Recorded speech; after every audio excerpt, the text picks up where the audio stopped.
मंगलमय मंगल करण वीतराग विज्ञान नमो ताहि जाते भये अरहंतादि महान। करि मंगल करि हो महा ग्रंथ करण के कान।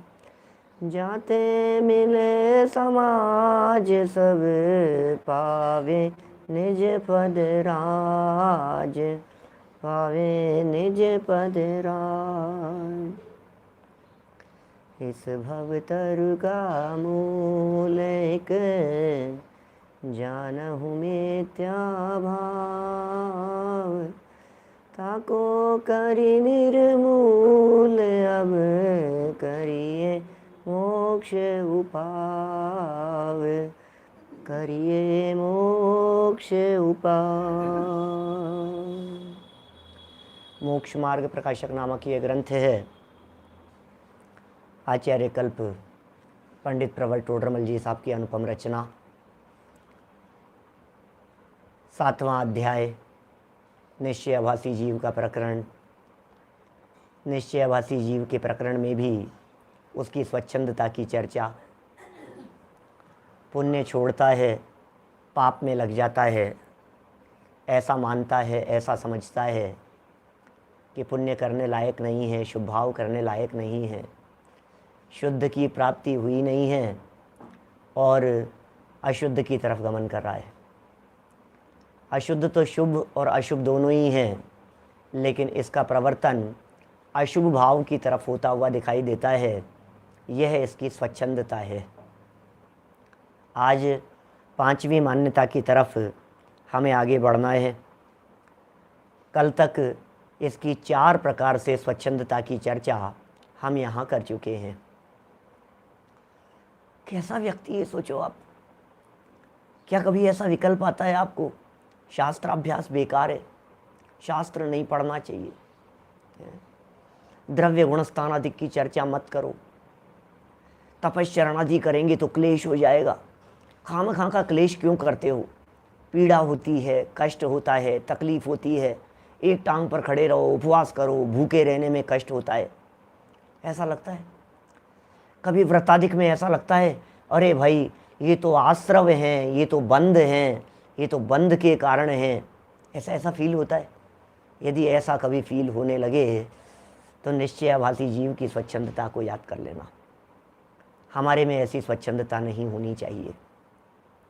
और कल जो प्रकरण चला था, परसों भी चला था, मतलब पिछले 2-1 दिन से जो प्रकरण चल रहा है, उसमें आदरणीय पंडित जी साहब ने यह सिद्ध कर दिया कि हे भव्य जीव, प्रतिज्ञा ले, प्रतिज्ञा।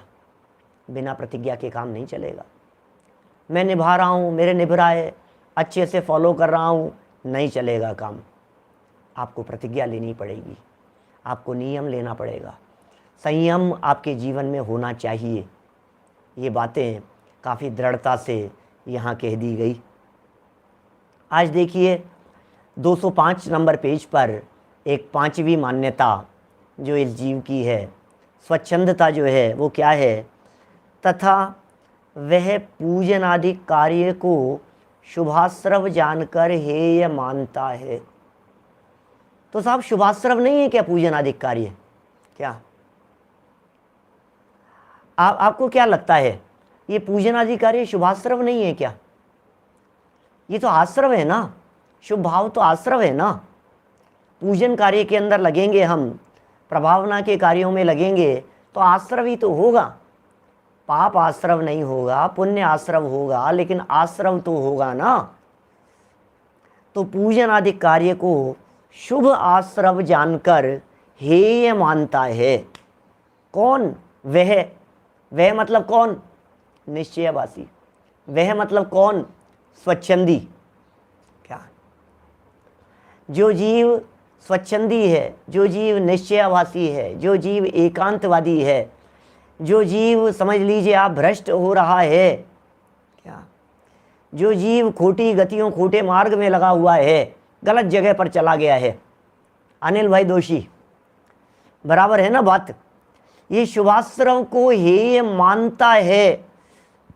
अब टोडरमल जी कह रहे हैं सो ये सत्य ही है। बात तो सच्ची है भैया, क्या शुभाश्रव को हेय जानता है, सो बात तो बिल्कुल सच्ची है, 100%। शुभाश्रव हेय है, शुभाश्रव हैं तो आश्रवी, शुभाश्रव संसार में रुलाने वाले हैं, शुभाश्रव बंधन के कारण है, शुभाश्रव संसार से छुड़ाने वाले नहीं हैं। तो शुभाश्रव को हेय मानता है तो यह सत्य ही है। तो फिर साहब वो मानता है, उसमें क्या प्रॉब्लम है आपको? एक तरफ तो आप कह रहे हो सत्य है और दूसरी तरफ आप ये कह रहे हो कि वो व्यक्ति गलती पर है। ये दोनों बातें एक साथ कैसे चलेगी? तो टोडरमल जी ये कह रहे हैं एक साथ ही चलेगी भाई साहब। शुभाश्रव को हेय मानता है, इसमें प्रॉब्लम नहीं है। ज्ञानी भी शुभाश्रव को हेय मानता है। हर आत्मार्थी को इन पूजन आदि कार्यों को शुभाश्रव जानकर हेय मानना ही चाहिए, क्योंकि पंडित जी ने कह दिया सत्य ही है। क्या ये बात 100% सत्य है, यह बात अच्छी है, यह बात योग्य है कि आप शुभाश्रव को हेय मानते हैं। परंतु प्रॉब्लम कहाँ हो गई? परंतु यदि इन कार्यों को छोड़कर शुद्धोपयोग रूप हो तो भला ही है, और विषय कषाय रूप अशुभ रूप प्रवर्ते तो अपना बुरा ही किया। भाई साहब कितना बैलेंस है बतलाइए। वज्र सिंह जी साहब, बहुत महत्वपूर्ण प्रकरण है, थोड़ा गहराई से समझने योग्य है।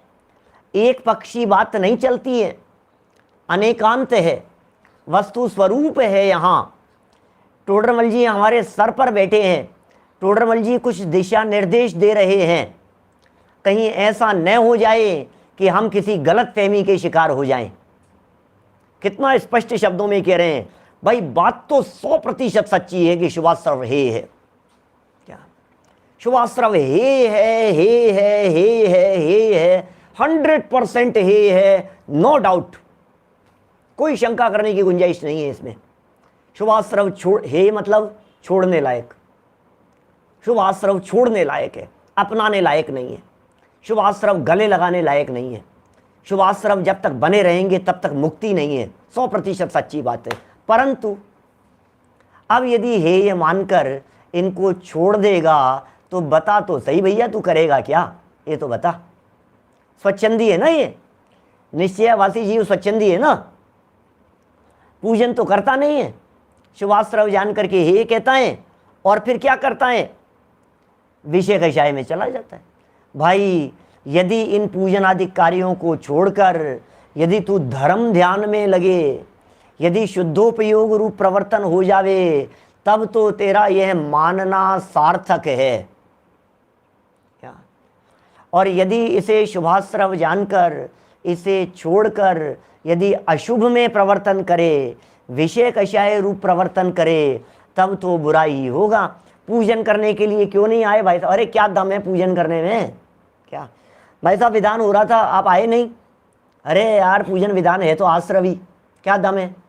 तो फिर क्या किया आपने, क्या करने लग गए ये बतलाइए।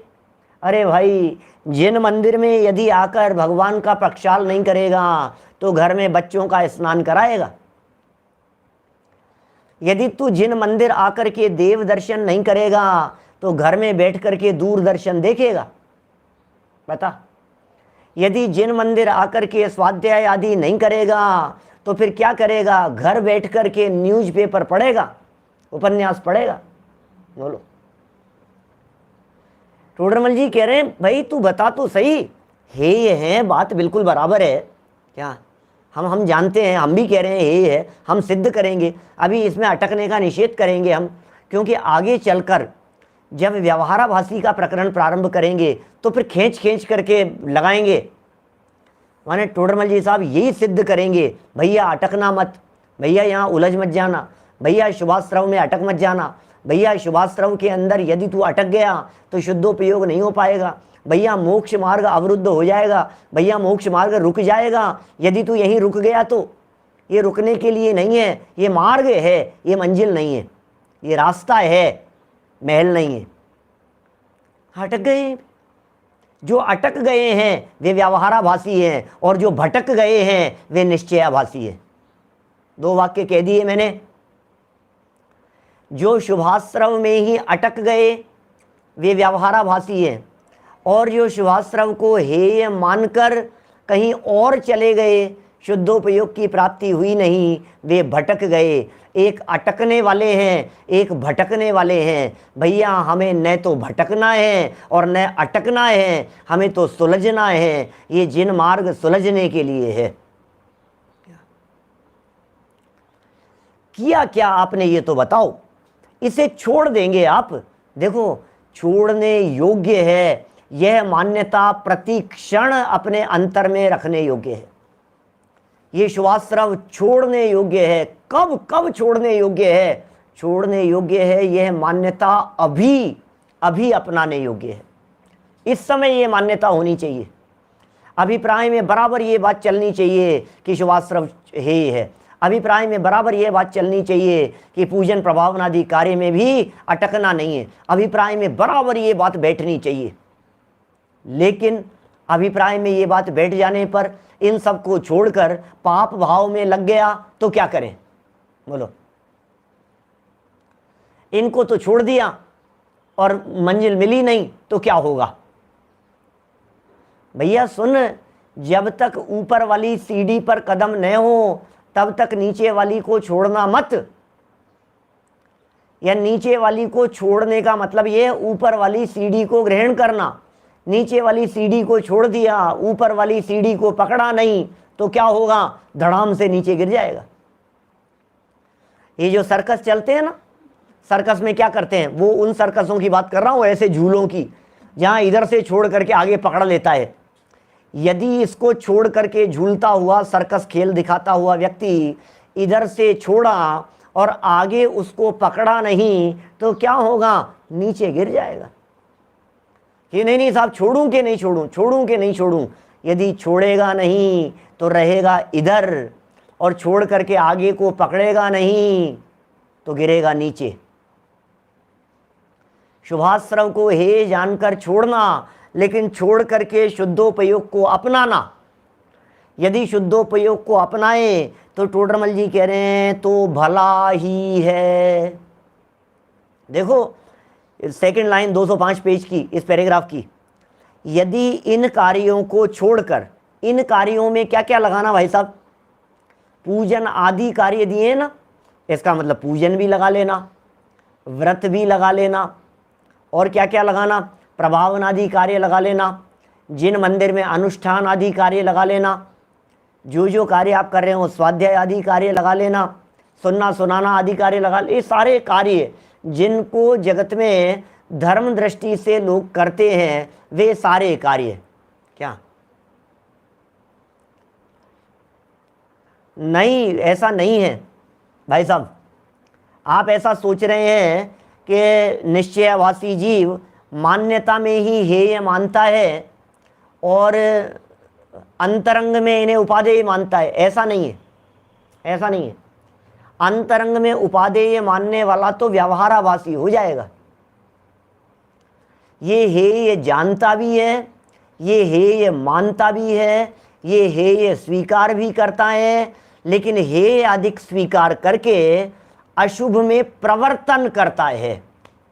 अंतर से उसे बुरा जाना, तभी तो छोड़ दिया। इसके प्रति चेंटता नहीं है, रंच मात्र भी इसकी शुभाश्रव के प्रति उपादेय बुद्धि नहीं है। प्रॉब्लम यह है कि इनके प्रति उपादेय बुद्धि नहीं है और अशुभ के प्रति उपादेय बुद्धि वर्त रही है। यह प्रॉब्लम हो गई। शुभ को तो हेय जाना और अशुभ को, आगे प्रश्न उठाया है इस तरह का, आगे आएगी चर्चा जब नीचे चलेंगे। टोडरमल जी साहब बहुत अच्छे से ऑपरेशन करेंगे, एक एक बात को गहराई से निकालेंगे। यहां माने अभी ये जीव फल, ये जो निश्चयाभासी जीव है ना, इस निश्चयाभासी जीव की मान्यता को समझिए आप।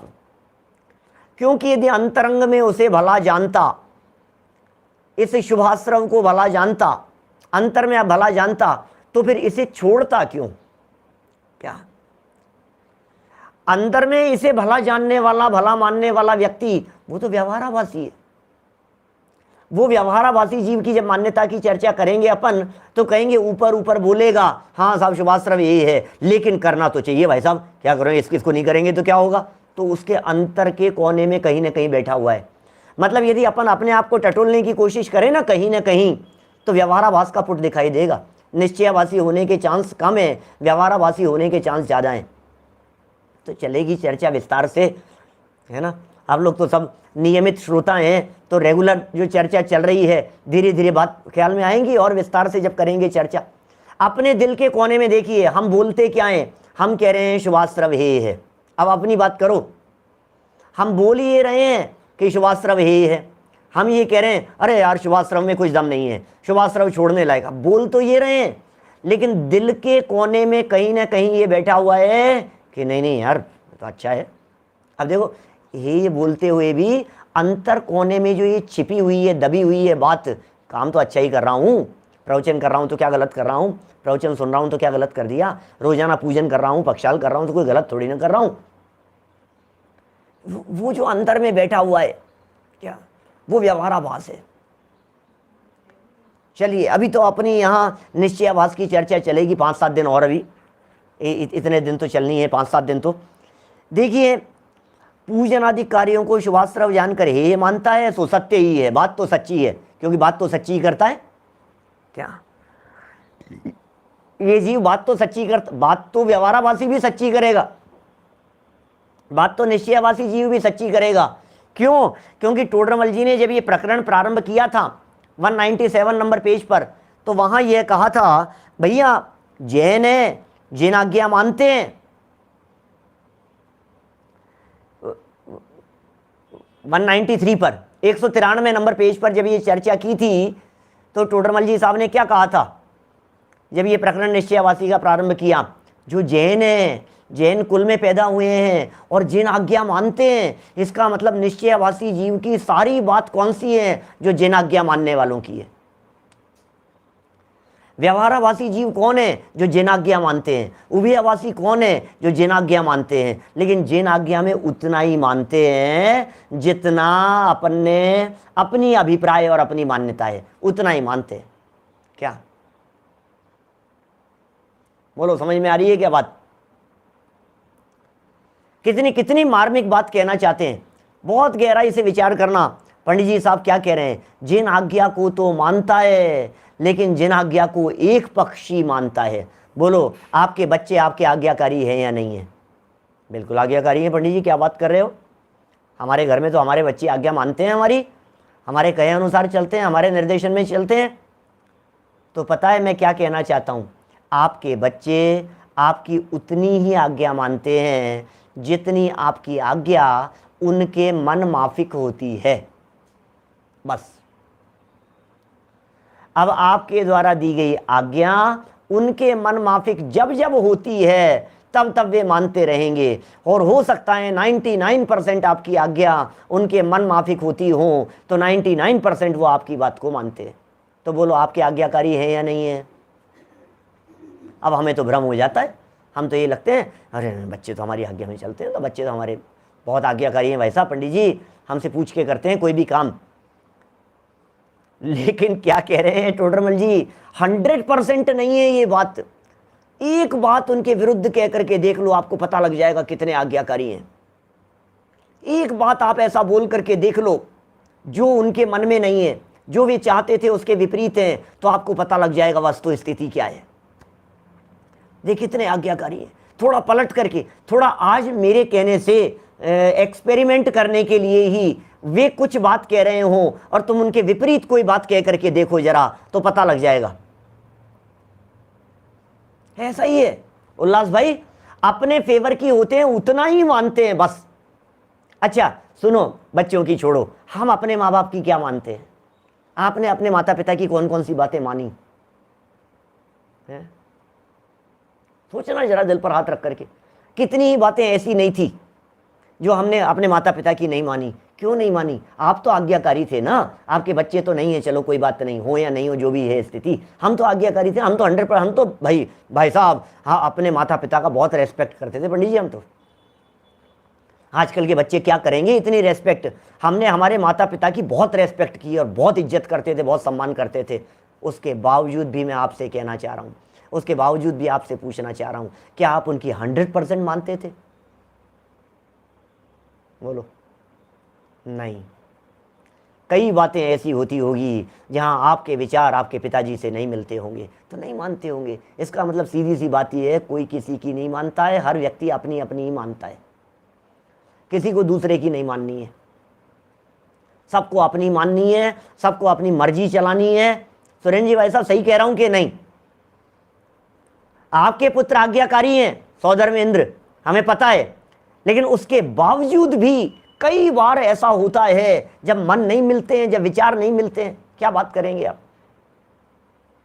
आपकी पत्नी के साथ में आपके विचार नहीं मिलते, बच्चों के साथ में विचार नहीं मिलते, भाई साहब के साथ में विचार नहीं मिलते, माता पिता के साथ में विचार नहीं मिलते, कि नहीं मिलेंगे भी नहीं, क्योंकि जिनवाणी कह रही है, कुंद कुंदाचार्य कह रहे हैं, नाना जीवा नाना कम्मा, सीधी सी बात है।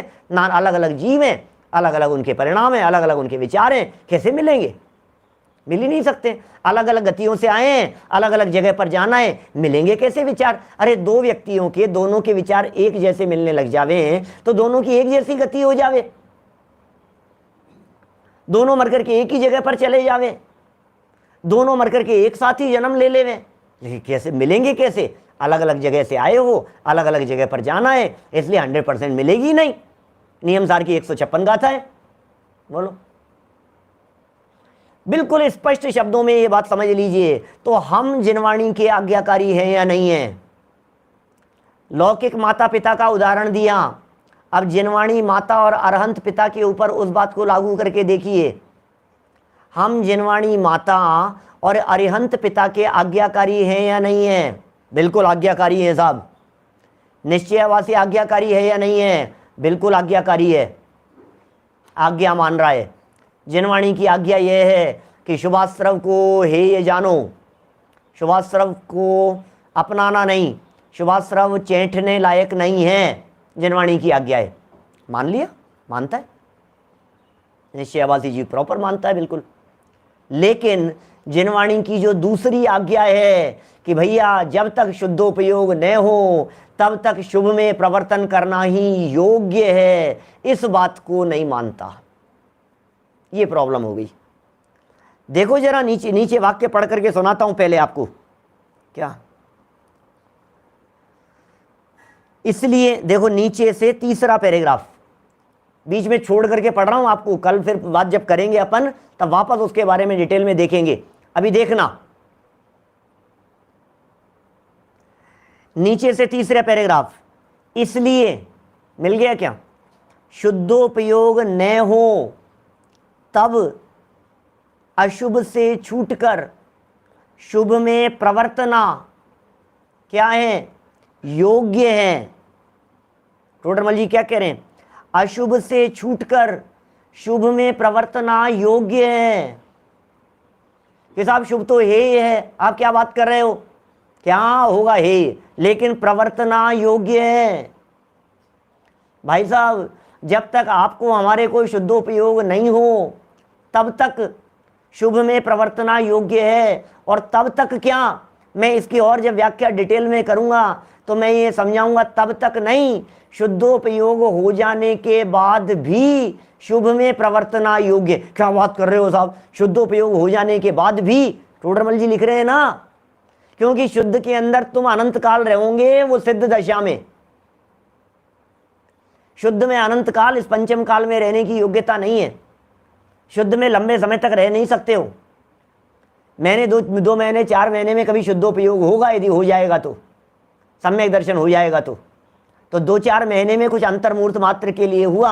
अब क्या करोगे शुद्ध से बाहर आने के बाद में? टोडरमल जी कह रहे हैं शुभ में प्रवर्तना योग्य है, शुभ में प्रवर्तना योग्य है। अब आप तुम मत प्रवर्तो, शुद्ध में तो क्या होगा? शुद्ध में तो प्रवर्ता नहीं, शुद्ध से तो बाहर आ गया, और शुभ में प्रवर्तने का निषेध करना है तो अशुभ में जाएगा। और क्या होगा? वापस आ जाओ ऊपर, देखो कितना सुंदर लिख रहे हैं पंडित जी साहब। तथा पूजन आदि कार्य को शुभास्त्रव जानकर हेय मानता है, और यह सत्य ही है, परंतु यदि इन कार्यों को छोड़कर शुद्धोपयोग हो तो भला है, शुद्धोपयोग हो तो भला है। और विषय कषाय रूप अशुभ रूप प्रवर्ते तो अपना ही बुरा किया। जिन मंदिर छोड़कर ऑफिस चला गया, जिन मंदिर छोड़कर दुकान पर चला गया, पूजन आदि कार्यों को छोड़कर भोजन आदि कार्यों में लगा रहा। पूजन तो छोड़ा और भोजन किया। तो पूजन छोड़कर यदि तू स्वाध्याय में लगता, स्वाध्याय छोड़कर यदि तू सामायिक में लगता, सामायिक से ऊपर उठकर यदि तू अपने स्वरूप में समा जाता, तब तो उचित था। स्टेप बाय स्टेप है सारी बातें। पूजन छोड़ करके स्वाध्याय कर रहा है, ठीक है ना, कि साहब पूजन में तो नहीं आ पाया लेकिन स्वाध्याय में पहुंच गया, अच्छी बात है, निषेध नहीं करेंगे उसका, लेकिन उसका भी निषेध करेंगे। पूजन के कार्य में स्वाध्याय कर रहा है, स्वाध्याय के समय में पूजन कर रहा है, उसे अकाल कह करके पुकारा गया है। तो पूजन छोड़ करके यदि तू स्वाध्याय के अंदर लगा है तो अच्छी बात है, लेकिन बहुत गहराई से सोचना जरा, किसे छोड़ करके क्या कर रहा है। आपको यदि टाइम मैनेजमेंट बराबर ख्याल में नहीं है, आप यदि क्या करने योग्य क्या छोड़ने योग्य इसका विवेक नहीं है, तो बड़ी गड़बड़ हो जाएगी। एक बच्चे को उसके माता पिता बहुत डांट रहे थे,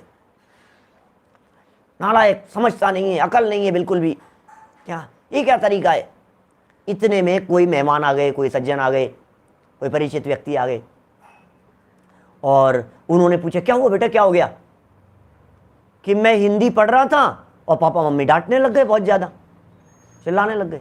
उसको भी लगा यार अजीब माँ बाप है यार, ये पढ़ाई कर रहा था, हिंदी पढ़ रहा था ये, और इसके मम्मी पापा डांटने लग गए इसको। क्या माता पिता से, सब पढ़ रहा है बच्चा और आप डांट रहे हो उसको, पढ़ने नहीं दे रहे हो।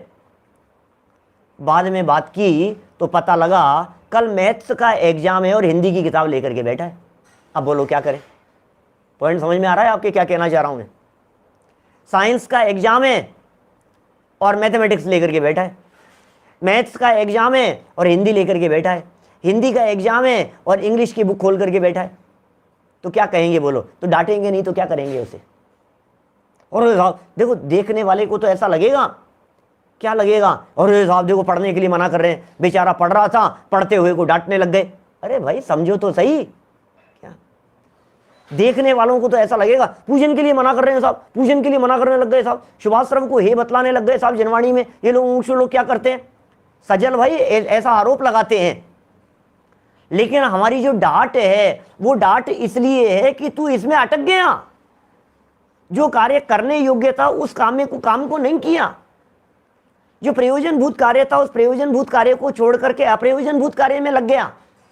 ये निश्चयाभासी जीव ऐसा मूर्ख जीव है, जिनवाणी को पढ़ करके कहता है शुद्धोपयोग शुद्धोपयोग शुद्धोपयोग, बातें शुद्धोपयोग की करता है, शुद्ध का ठिकाना नहीं है, शुभ को छोड़ दिया है और अशुभ में प्रवर्तन कर रहा है, बातें शुद्धोपयोग की करता है। ये निश्चयवासी जीव है। तो बुरा ही किया उसने, अशुभ में प्रवर्तने से तो बुरा ही होगा। देखिए आगे बढ़ते हैं। शुभोपयोग से स्वर्गाधिक हो, क्या कह रहे हैं पंडित जी साहब? शुभोपयोग से स्वर्गाधिक हो, अथवा भली वासना से या भले निमित्त से कर्म के स्थिति अनुभाग घट जाएं तो सम्यक्त्वादि की भी प्राप्ति हो जाए।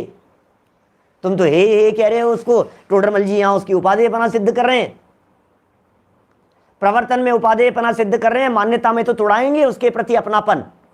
समझना आप, शुभोपयोग से स्वर्गाधिक हो, क्या होता है शुभोपयोग से? शुभ आश्रव थे ना, इस शुभोपयोग से स्वर्ग अधिक होते हैं, माने स्वर्ग की प्राप्ति हो जाती है, मनुष्य भाव की प्राप्ति हो जाती है।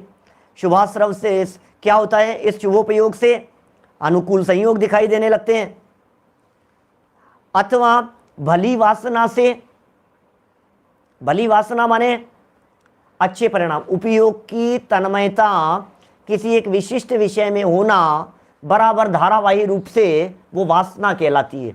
वासना शब्द का प्रयोग यहाँ ये भले अर्थ में कर रहे हैं, 2 लाइन नीचे उतर करके बुरी वासना शब्द का प्रयोग करेंगे।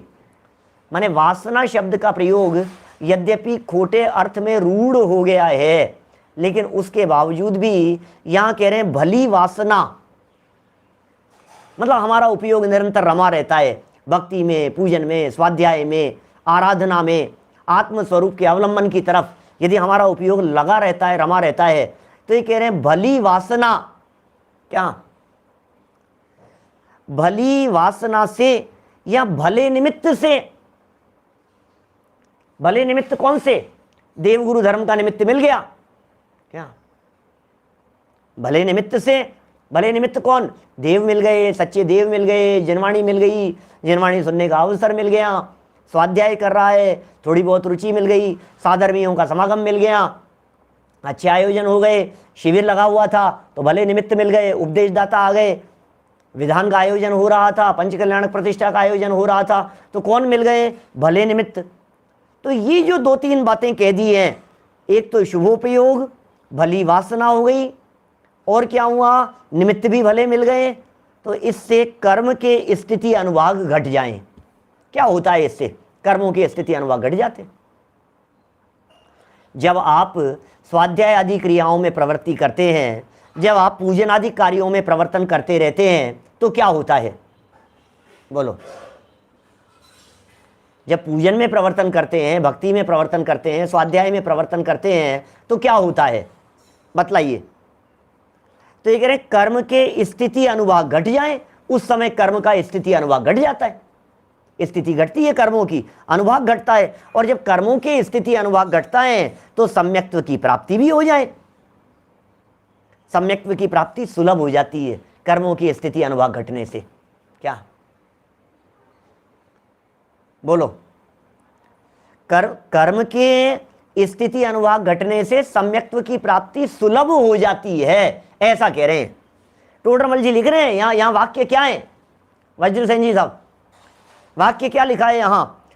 यदि उनके स्थिति अनुभाग घट जाएं, किनके स्थिति अनुभाग? कर्म के स्थिति अनुभाग। कर्म की स्थिति घट जाए, कर्म का अनुभाग घट जाए, तो सम्यक्त्व की प्राप्ति भी हो जाए। और स्थिति अनुभाग कैसे घटे? बोले भले निमित्त से स्थिति अनुभाग घटते हैं, मिटते नहीं है। मिटेंगे स्वभाव के अवलंबन से और घटेंगे देवगुरु धर्म के सानिध्य से। हमने घटेंगे और मिटेंगे की चर्चा की थी ना एक दिन। कब की थी? 2-4 दिन पहले चर्चा की थी, 202 नंबर पेज पे चर्चा की थी, 3-4 दिन पुरानी बात होगी। घटना और मिटना, बस ये बैलेंस होना चाहिए। तो ये विषय कषाय के परिणाम हो, चाहे विषय कषाय के परिणामों में तीव्रता होती है और पूजन आदि कार्यों में परिणामों की मंदता होती है, बलि होनार होती है। तो ये होता है भाई साहब, ये देवशास्त्र गुरु का, जनवाणी का, पंच परमेष्ठियों का समागम और सानिध्य मिलना भी भाग्य से होता है, बड़े भाग्य से। टोडरमल जी ने 17 नंबर पेज पर, इसी ग्रंथ में पेज नंबर 17, 17 नंबर पेज पर श्रोता का स्वरूप बतलाते हुए पहली लाइन में ये बात लिखी है, भली होनहार है जिसकी, जैसे ऐसा विचार आता है कि मैं कौन हूं, मेरा क्या स्वरूप है, ये चरित्र कैसे बन रहा है। भली होनहार है, होनहार भली होगी तो इस प्रकार का विचार आएगा। होनहार भली होगी तो पूजन आदि कार्यों के अंदर लगा रहेगा। पेज नंबर 17 पर तो भली होनहार कही, और पेज नंबर 27 पर आकर के स्थिति और अनुभाग का गणित बतलाया। स्थिति अनुभाग का क्या गणित है, वो गणित की चर्चा करने लगे कि जब हमारे मंद कषाय रूप परिणाम होते हैं, जब हमारे स्वाध्याय पूजन आदि रूप परिणाम होते हैं, तो इन परिणामों से 3 आयु कर्म को छोड़कर बाकी समस्त प्रकृतियों की स्थिति घटती है, शुभ भाव से, शुभाश्रव से, शुभोपयोग से। ख्याल में आ रही है बात? क्या कहा? 27 नंबर पेज की बात कर रहा हूं, बहुत पहले की है आपके बीच में, लगभग 5-6 महीने पुरानी बात होगी। क्या किया वहां? क्या चर्चा थी? स्थिति बंद और अनुभाग बंद की चर्चा थी। कषाय से स्थिति और अनुभाग बंद पढ़ते हैं, ये चर्चा टोडरमल जी साहब ने की वहां। और उस चर्चा को करते समय क्या बतलाया? स्थिति बंद संबंधी फॉर्मूला बताया। 32 नंबर का प्रवचन था। 32 का था और आज कौन सा है, शायद 175-76 का नंबर का है आज का प्रवचन, है ना। तो कितने हो गए, माने लगभग 140 दिन पुरानी बात हो गई क्या। तो कितनी कितनी बात हो गई भाई साहब, क्या कह रहे हैं यहां स्थिति अनुभाग के संदर्भ में, स्थिति का घटना, स्थिति के संदर्भ में बात कर रहे हैं। 3 आयु कर्म को छोड़ दो, मनुष्य आयु, तिर्यंच आयु और देवायु। मनुष्य आयु, तिर्यंच आयु और देवायु, इन 3 आयु कर्म को छोड़ दो और 3 आयु कर्म को छोड़कर बाकी जितनी कर्म प्रकृतियां हैं, सारी कर्म प्रकृतियों की स्थिति शुभोपयोग होने पर, मंद कषाय रूप भाव होने पर, जिनवाणी तत्व ज्ञान का अवलंबन होने पर सारी कर्म प्रकृतियों की स्थिति घटती है, सबकी स्थिति घटती है। बोलो, सबकी स्थिति घटेगी 3 को छोड़कर। लेकिन यही शुभोपयोग होने पर, यही शुभ भाव होने पर, यही शुभ परिणाम होने पर, मंदकषाय रूप परिणाम होने पर इन 3 आयु कर्म की स्थिति बढ़ती है। बस ये 3 आयु कर्म एक तरफ और बाकी कर्म प्रकृतियां एक तरफ। इस तरह से स्थिति बंध को समझाते समय ये 2 बंटवारे किए थे। और अनुभाग बंध का बंटवारा करते समय क्या कहा था उन्होंने, क्या अनुभाग बंध का बंटवारा करते समय पुण्य और पाप प्रकृतियों का बंटवारा किया था। देखिए यहां क्या कह रहे हैं, नरक नहीं लेना है, यहां पे 3 आयु कर्म की चर्चा है बस, क्योंकि 3 आयु कर्म ये शुभ हैं और नरक आयु कर्म जो है वह अशुभ है। स्थिति की बात थी। चलिए बात यहां क्या कह रहे हैं, देखिए, यदि स्थिति अनुभाग घट जाए तो सम्यक्तवादी की प्राप्ति सुलभ हो जाए, सहज हो जाए, सम्यक्तवादी की प्राप्ति हो जाए। तथा अशुभोपयोग से, आगे बढ़ो, अशुभोपयोग से क्या होगा, बोले नरक निगोद आदि होंगे। बता, हम तेरे से पूछ रहे हैं, हे निश्चयवासी जीव, हम तेरे से पूछ रहे हैं, यद्यपि हम ये जानते हैं कि तू अपने आप को निश्चयवासी नहीं मानता। निश्चयवासी अपने आप को निश्चयवासी थोड़ी ना मानता है, निश्चयवासी तो अपने आप को समझदार मानता है। निश्चयवासी जीव तो अपने आप को ज्ञानी मानता है, निश्चयवासी जीव तो अपने आप को मोक्ष मार्गी मानता है। तो टोडरमल जी ये कह रहे हैं, शुद्धोपयोग कर लेता तो तेरे को हम बधाई देते, शुद्धोपयोग तूने किया नहीं, शुभ छोड़ा, अशुभ में आ गया, तो प्रॉब्लम यह हुई कि यदि शुभ होता तो स्वर्गादिक में चला जाता, पुण्य भाव होते, शुभ भाव होते तो उससे कर्मों के स्थिति अनुभाग घटते और सम्यक्तवादी की प्राप्ति भी सुलभ हो जाती। लेकिन अशुभ से क्या होगा कि नरक निगोद हो जाएंगे, अशुभ भाव से नरक में चला जाएगा, निगोद में चला जाएगा, तीव्र कषाई होंगी। अथवा बुरी वासना से, अब देखिए 2 लाइन ऊपर कहा था भली वासना से, यहां कह रहे हैं बुरी वासना से। प्रकरण अलग अलग हैं। वो जो समंत भद्राचार्य की बात कही ना अभी आपने, वज्रसेन जी साहब, वो बात 100% सही है, लेकिन जब प्रकरण जैसा होता है उस अनुसार बात कही जाती है। यहां कहा भाई ये जो पूजन आदि कार्य जो शुभाश्रव थे, इनकी भली वासना और भले निमित्त जानना, इनको पूजन आदि कार्यों को, उन कार्यों में तल्लीनता को भली वासना समझना और उन कार्यों के साथ में जुड़े रहने को भले निमित्त समझना। विधान में आए और विधान करा रहे थे हमारे संजय जी, बहुत अच्छे विधान का आयोजन चल रहा था, हर व्यक्ति झूम रहा था और बीच बीच में तत्व की बातें कर रहे थे। तो बोलो कितनी बात समझ में आ रही है हमारे को, तो सम्यक्तवादी की प्राप्ति सुलभ हो गई ना मंद कषाय रूप भाव से। मैं नहीं कह रहा हूं, बात मेरी नहीं है, टोडरमल जी की बातें पढ़ रहा हूं। अशुभोपयोग से नरक निगोद आदि हो, अथवा बुरी वासना से या बुरे निमित्त से। बुरे निमित्त क्या होते हैं, बुरे निमित्त क्या होते हैं बोलो? अरे भाई, यदि जिनवाणी का समागम, देवगुरु धर्म का समागम यदि यह भला निमित्त है, तो फिर घर गृहस्थी परिवार वालों का समागम ये बुरे निमित्त हैं। जो मोक्ष मार्ग में लगाने वाले हों वे सब भले निमित्त जानना, और जो मोक्ष मार्ग से भटकाने वाले हों उन सबको बुरे निमित्त जानना। ये सब बुरे निमित्त हैं। घर गृहस्थी, विषय कषय में रचाने पचाने वाले हैं हमारे दोस्त मित्र मंडली, सगे संबंधी, चाहे वो हमारे चाचा जी हो, मामा जी हो, फूफा जी हो, बुआ जी, कोई भी हो, यदि हमारे वो सब लोग हमें गलत रास्ते पर ले जाने वाले हैं तो उन्हें बुरे निमित्त जान करके उनसे बहुत सावधानी पूर्वक बचने का प्रयत्न करना। कि साहब क्या बात कर रहे हो साहब, हमारे तो ताऊ जी हैं, होंगे ताऊ जी, चाचा जी होंगे चाचा जी, कि साहब मेरे नाना जी हैं, मामा जी हैं, बुआ जी हैं, फूफा जी हैं, होंगे, कोई बात नहीं, कोई फर्क नहीं पड़ता है। बोलो, धूर्तों की टोली है, ऐसा है। अरे जिया जग धोखे की टाटी, झूठा उद्यम लोग करते हैं जहां में निश्चित घाटी। तो ऐसा कह रहे हैं यहां पर बुरे निमित्त से। और देखिए, मैं आपके बुआ जी, मामा जी, चाचा जी की बुराई नहीं कर रहा हूं, मैं कोई दुश्मन नहीं हूं आप उन लोगों का। हाँ, यदि वो लोग आपके साथ में मिलते हैं, उनका समागम आपके साथ में होता है, उनका सानिध्य आपके साथ में मिलता है, और यदि तत्व चर्चा होती है तो फिर उनको भी भले निमित्त जानना। हमारे घर में ऐसा ही माहौल है, हमारे चारों तरफ परिवार में जब बैठेंगे, क्या चाहे हमारा परिवार हो, चाहे हमारे ससुराल का परिवार हो, चाहे कोई भी लोग हों, हम लोग बैठते हैं, चाहे हमारे सगे दोस्त लोग हों, यार दोस्त हों, सब लोग जहां बैठेंगे हम तत्व चर्चा ही होगी। क्या तो फिर उनको बुरे निमित्त कैसे कहें, उनको भले निमित्त कहें। क्या बुरे निमित्त से, बुरे माने कौन, मोक्ष मार्ग से भटकाने वाले।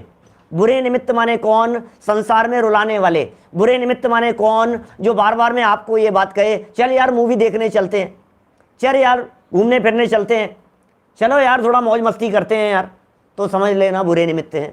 और जो आपको ये कहें चलो बहुत समय हो गया तीर्थ वंदना के लिए चलते हैं, तो भले निमित्त जानना। जो आपको ये कहें यार आज तो मन है यार थोड़ा सा अपन किसी विषय के बारे में थोड़ी गहरी चर्चा करते हैं, तो समझ लेना भले निमित्त जानना। जिनसे आपकी चर्चा हो और स्वाध्याय वस्तु स्वरूप की चर्चा हो तो भले निमित्त जानना। ये कह रहे हैं अब ये जो पूजन आदि छोड़कर घर गृहस्थी के कार्य में लगा, विषय कषाय आदि के अंदर लगा, तो टोडरमल जी कह रहे हैं बुरे निमित्त से कर्म के स्थिति अनुभाग बढ़ जाएं, स्थिति अनुभाग बढ़ जाएं तो सम्यक्त्वादि महादुर्लभ हो जाए। ये क्या हो गया, निश्चयवासी जीव को समझा रहे हैं भैया यदि तू पूजन छोड़ देगा, पूजन आदि कार्यों को छोड़ देगा तो क्या होगा, कल्पना तो कर, सम्यक्त्वादि दुर्लभ हो जाएंगे। ये कह रहे हैं यहां सम्यक्त्व की प्राप्ति महादुर्लभ हो जाएगी, तुझे सम्यक दर्शन की प्राप्ति हो नहीं पाएगी, अटक जाएगा, भटक जाएगा, मार्ग नहीं मिलेगा, रास्ता नहीं मिलेगा। सच्चे और अच्छे निमित्तों के सानिध्य में रहने पर रास्ते खुलने के चांस हैं। भाई साहब, शायिक सम्यक्त्व की प्राप्ति नियम से केवली और श्रुत केवली के पाद मूल में ही होती है। निमित्त कुछ नहीं करते, हमें मालूम है 100% निमित्त कुछ नहीं करता है, लेकिन उसके बावजूद भी जिनागम का वाक्य है, कर्णानुयोग का वाक्य है, नियम है, सिद्धांत है, कोई ऑप्शन नहीं है इसमें, किसी भी तरह का कोई ऑप्शन नहीं है। केवली और श्रुत केवली के सानिध्य और समागम के बिना आज तक किसी जीव को क्षायिक सम्यक्त्व की प्राप्ति हुई ही नहीं है।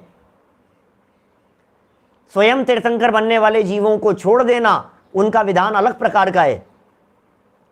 क्या उन्हें क्षायिक सम्यक्त्व की प्राप्ति के लिए केवली श्रुत केवली के पादमूल की जरूरत नहीं होती, लेकिन क्यों, ये बताओ मुझे क्यों? किसी भी व्यक्ति को धर्म मार्ग में लगाने के लिए क्या करना पड़ेगा आपको? क्यों करा रहे हैं आप अनुष्ठान, क्यों करा रहे हैं आप विधान, क्यों करा रहे हैं आप आयोजन? इसलिए आयोजन करा रहे हैं कि आयोजन में बुला करके आपको यह बात समझा सकें कि इनमें धर्म नहीं है। इसलिए विधान पंचकल्याणक प्रतिष्ठा महोत्सव के आयोजन इसलिए हैं कि उन आयोजनों में अटकेंगे नहीं, अटकाना नहीं है। वहां बुला करके हम ये बात बतलाएंगे कि भैया देखो उन्होंने क्या किया, देखो तीर्थंकर परमात्माओं ने क्या किया, ये बात बतलाएंगे। तो कितनी सुंदर बातें यहां हो गई। नरक निगोद आदि यदि नहीं जाना हो तो भले निमित्तों के सानिध्य में रहो, बुरे निमित्तों के सानिध्य से बचो, क्योंकि बुरे निमित्तों का समागम सानिध्य वो क्या करेगा, स्थिति अनुभाग को बढ़ाएगा, कर्मों के स्थिति अनुभाग को, मोक्ष मार्ग दुर्लभ हो जाएगा। क्या? बिल्कुल प्रमोद जी भाई साहब, ऐसा ही है। इनसे भी नहीं होगा और इनके बिना भी नहीं होगा, बस ये बैलेंस है। इनसे यदि मान लेवे तो व्यवहाराभासी, और इनके बिना मान लेवे तो निश्चयाभासी। इन्हीं से होगा साहब। मेरे तो गुरु के आशीर्वाद से ही काम होगा। मेरा तो रोज पूजन करता हूं, मेरा तो भला हो जाएगा, व्यवहाराभासी। और इनके बिना मेरा भला हो जाएगा, ऐसा मान लेवे तो निश्चयाभासी। इनसे भी नहीं होगा और इनके बिना भी नहीं होगा। ये बहुत बैलेंस की बात है। क्या? इनके सानिध्य में काम बनने के चांस ज्यादा हैं। ज्यादा क्या, इनके समागम में ही काम बनने के चांस हैं। उल्टी जगह पर तो काम बनने के चांस है ही नहीं। क्या? दूसरी जगह पर काम, अरे भाई मूवी देखते देखते आपके चांस हैं क्या? क्या? क्या? मूवी देख रहा है, घूमने के लिए जा रहा है, मेले में गया है, विषय कषाय के पोषण के अंदर लगा हुआ है, गप्पे लड़ा रहा है बैठे बैठे, तो चांस ही नहीं है बिल्कुल भी। जिस भी व्यक्ति को चांस मिलेगा वो इस दिशा में बढ़ने वाले व्यक्ति के ही चांस होते हैं, ऐसा है। तो यहाँ बात कही है, नीचे इसी बात को और अधिक बढ़ाया है, फिर प्रश्न भी उठाया है और बहुत सुंदर सुंदर उसके जवाब दिए हैं। कल इस प्रकरण को और आगे बढ़ाएंगे। अभी की बात को इसी भावना से हम विराम देते हैं कि भैया जीवन में यदि बैलेंस नहीं है तो अनर्थ हो जाएगा। इसलिए सावधान रहें, सचेत रहें, जागृत रहें। इसी भावना से बात को यहीं मैं विराम दे रहा हूँ। आज शाम के विशेष कार्यक्रम की सूचना कल रात्रि में भी मैंने दी थी। आज संडे का दिवस है और हमारे अरहम पाठशाला की तरफ से एक विशेष आयोजन, मंथली एक सेमिनार रखते हैं। उस सेमिनार में हम आपके घर में, आप ही की जगह पर, जहां आप विराजमान हैं, जिस जगह आप पढ़ रहे हैं, सुन रहे हैं, उसी जगह पर 3 लोग की सामान्य चर्चा। एक पीरियड में क्या हो सकता है, लेकिन लगभग 1.5 घंटा चर्चा चलेगी। 8 बजे राइट टाइम शुरू होगा। प्रोजेक्टर के माध्यम से समझाऊंगा, कुछ प्रश्नोत्तर भी होंगे। लास्ट में 1-1.25 घंटे बोलने के बाद 15-20 मिनट, 25 मिनट प्रश्नोत्तरों की चर्चा भी करेंगे। उसके संबंधित जनरल नॉलेज 3 लोग के संदर्भ में मोटा मोटा क्राइटेरिया हमारे दिमाग में होना चाहिए। स्वर्ग क्या है, ऊपर क्या है, ऊर्ध्वलोक में क्या है, अधोलोक में क्या है, मध्यलोक में क्या है, उस स्वरूप की चर्चा करेंगे। रात को ठीक 8 बजे, दोपहर में 3:30 बजे जो क्षत्र चूड़ामणि की चर्चा चल रही है वो यथावत है। सो ये इतनी सी सूचना आपको देनी थी। जिनवाणी स्तुति। निज निधि निज में बताई, यह अनंत उपकार है। उसके लिए जिनवाणी माँ को वंदना 100 बार है, वंदना 100 बार है। 9 बाणों का मंत्र।